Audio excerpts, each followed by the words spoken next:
Hi guys, Anna's Best Buys here. So today I've got this wireless microphone.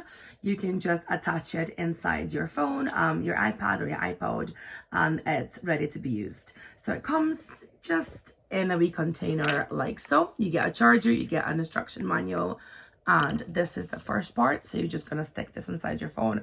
I'm gonna show you exactly how to do that. And then this microphone part, you attach this directly onto yourself, just using this clip.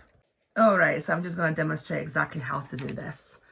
So just take the microphone, plug it into your phone or iPad, and then the second part, you're just going to take it and attach straight to your clothes piece. That is it. Done. Very simple. Very good quality. I'm actually quite impressed. I'm going to do this part in a voiceover, so just to show you how this works.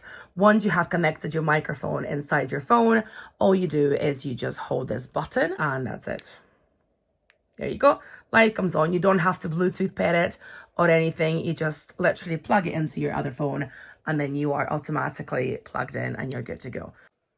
Okay, so I'm now talking to the microphone so you can hopefully hear the difference and the quality of how it sounds. So also in the package, as mentioned, you get the instructions and you get the lead to charge it. So once I have disconnected the microphone, I'm going to speed this up and show you exactly how to insert it into the microphone.